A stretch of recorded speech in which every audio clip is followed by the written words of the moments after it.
When Blinkerhole first heard the recent news that Holly Willoughby's lifestyle brand Wild Moon has a mere £149 in assets, we decided to do a bit of digging and came across something rather bizarre. It appears that it's not the first time that Holly Willoughby's financial situation has come under scrutiny. In 2009, Phillip Schofield threatened to quit This Morning if Holly Willoughby wasn't given the Plumb role of his sidekick on This Morning, after revealing it was he who secured Holly her job on the show. Phillip made the confession in an interview, saying that Holly was the only person he wanted to work with when the daytime TV show was revamped. In 2013, just 4 years after Holly Willoughby had joined This Morning, an article appeared in the Daily Mail with the headline, "How can a bimbo like Holly Willoughby be worth £10 million?" Before we take a look at the said article, Holly reportedly began her career in 1995, at the age of 14. When she was spotted by talent scouts at the Clothes Show live exhibition and signed with the model agency, Storm Management. Following that, in the year 2000 she won an audition for a show on CITV featuring S Club 7 called S Club TV, after which she just so happened to get a friend to make a showreel for her, which landed her presenting roles on the BBC, reportedly after an agent approached them. She went on to present several children's television shows, but bear in mind that wages 23 years ago were nowhere near what they are today for presenters. So how could Holly Willoughby be worth £10 million in 2013? What's even stranger is who wrote the derogatory article. It was a man called Jon Roseman, who also happens to be Jill Dando's former agent. Roseman appeared in the recent Netflix docuseries in which it was explained that the only reason that Dando had returned to her home in Fulham, London, on the morning of her death was because Jon Roseman had faxed her some documents to review. He was interviewed to find out whether this was a ploy so her attacker would be able to find her.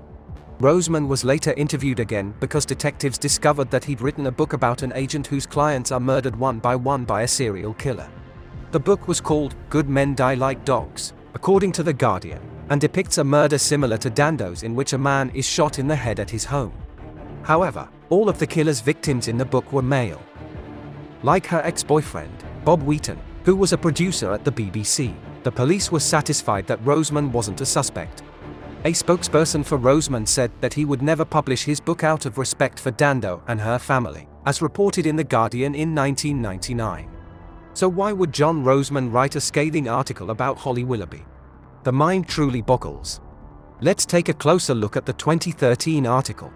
Roseman begins by saying, "Just in case you ever wondered what was so wrong with television today, you need look no further than presenter Holly Willoughby and the news that she is on her way to amassing a £10 million fortune. How has she done it? Not by showing a single flicker of talent, that's for sure. Mother of two, Holly is pretty, blonde and bubbly, and presents ITV's popular This Morning show beside Phillip Schofield. Her lucrative appeal is apparently down to the fact that men fancy her and women warm to her. And, indeed, she is bright, fizzy and warm, and is adept at making fun of herself. But can she ask a searching question? Can she empathize without blubbing? Is she capable of mastering any of the skills we traditionally expect from our TV presenters? Absolutely not.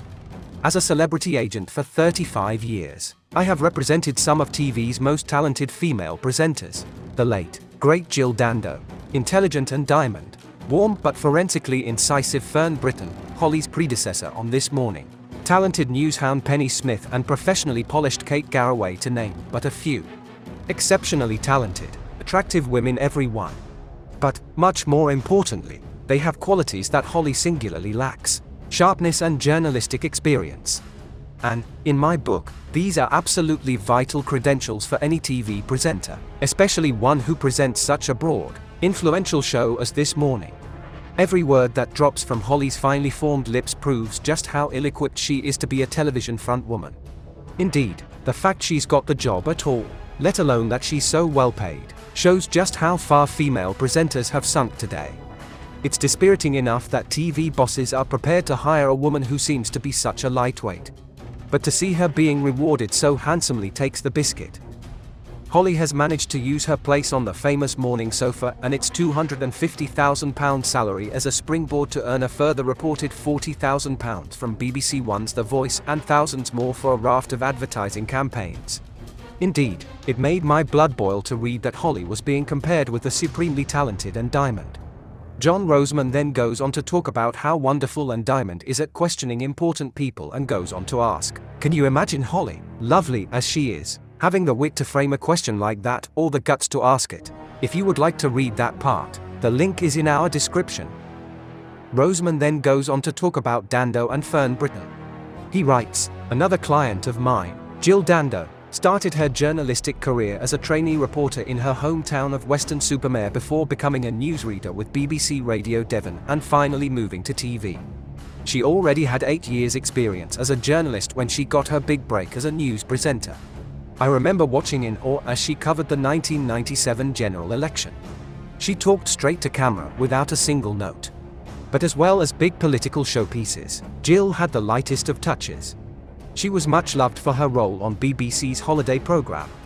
It may have looked wonderful on screen, but it was a role that meant she had to spend 9 months on the road, travelling far and wide. But, without fail, Jill described each location impeccably, as well as having the awareness to ask the questions we all wanted answers to. Fern Britain, meanwhile, started her career as a newsreader with Westwood Television in Plymouth. Her empathy and her expertise shone through. She was equally at home interviewing the Prime Minister, the sort of task that falls to presenters of This Morning every day. It is impossible to imagine Fern breaking down on TV as Holly did last year. She was listening to a young widower, St. John Green, talking about losing his wife to cancer when she started to cry. She had already wept on the show when Phillip Schofield surprised her with presents on her 30th birthday. And again when she was disturbed by a segment about ghosts. After squealing, "I don't like it," she actually walked off the set in floods of tears. I'm sure some viewers may have found this display of emotion endearing, but, in my book, it was quite the opposite.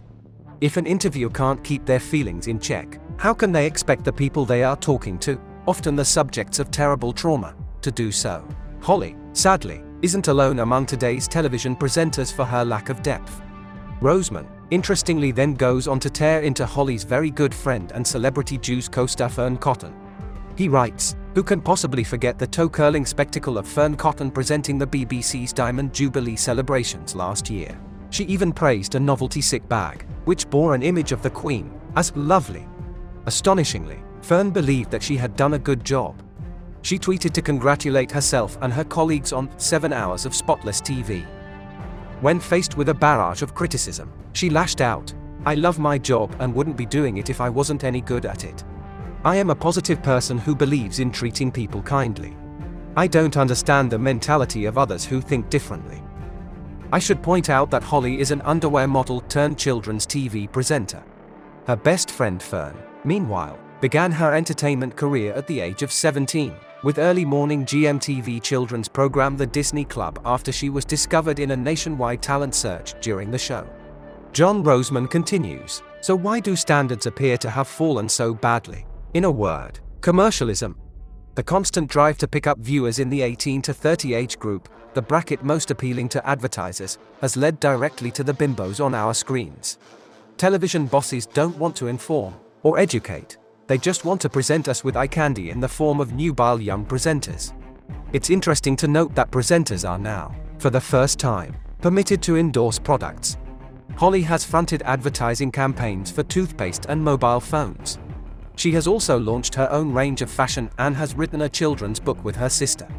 Not so long ago, there was a huge row with Fern Britain when she wanted to endorse a clothing range while she was working for This Morning. In the end, her bosses won and Fern had to back down. I think they were right to insist she didn't do it. But presenters are no longer expected to be objective, intelligent and neutral. And the damage has been incalculable. And so today's television presenters all battle to win lucrative endorsement campaigns. And to do so, they need to boost their public profile. That means being photographed constantly.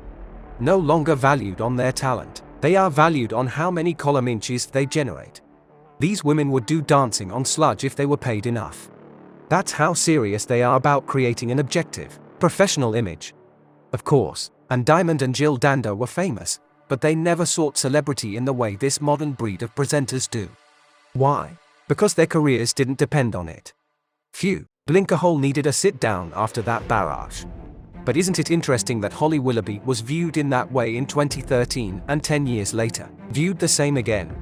What we found even more bizarre is an article published by The Mirror, 8 years later on February 10, 2021, which was Holly Willoughby's 40th birthday no less. It states that furious Phillip Schofield had reacted to the 2013 article in defense of Holly, saying that she was worth every penny and blasting. When did the rants of a washed up, out of touch, inaccurate, old TV agent become relevant? In another post on Twitter, Schofield went further, sniping, "He's got to be careful, or we might start discussing him. And that would be interesting." And that apparently wasn't the first beef Phillip Schofield has had with Jill Dando's former agent Jon Roseman. Schofield and Roseman spat reared its head again in 2019 amid claims that Phillip Schofield blocked Amanda Holden from standing in for Willoughby on This Morning while she was away with I'm a Celebrity. A former daytime TV executive told The Sun, Phillip actively campaigned for Rochelle Humes to get the job despite Amanda being more experienced. Holden claimed she texted Schofield and offered an olive branch inviting him for coffee but got no response. And Roseman waded in, claiming Schofield had a reputation as an arch manipulator. Speaking about Schofield's years on the show with Fern Britain from 2002 to 2009, Roseman told the Daily Mail, "From day one he began to interfere with the editorial content of the show. Fern always left it to the editor, a mistake she attempted to rectify, but too late. His stranglehold was too tight by the time she recognized what he was up to. Their ability to work together was up there with the Eamon Holmes and Thea Turner friction. So what the heck is going on? Not only are Jill Dando's former agent Jon Roseman and Phillip Schofield at each other's throats, but Schofield and Holly Willoughby also appeared in the Jill Dando documentary, and that's not all. Piers Morgan, Holly Willoughby's good friend, referenced Jill Dando when she quit This Morning. When Holly decided to step down from the ITV daytime show after 14 years at the helm, she signed off her statement saying, "I have to make this decision for me and my family," which Piers Morgan said he completely understood. Speaking on his Talk TV show, he said, "The last line said it all to me. This is because she has got young kids. She's thinking, my God, this is not worth it. I've got one of the best jobs in telly, so what? There is some lunatic out there. This kind of thing can freak people out and I completely understand it. I really do. She's got a lovely family and she's obviously just thought, I'm done."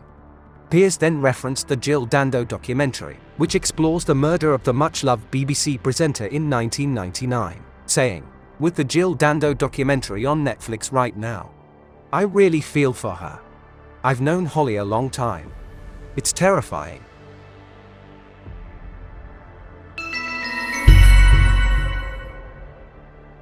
Please like and subscribe for more journeys through the Blinkerhole. For entertainment purposes only. Keep up to date with our latest investigations and hit the join button. If you like what we do, send us a super thanks. Official Blinkerhole merchandise is available in store.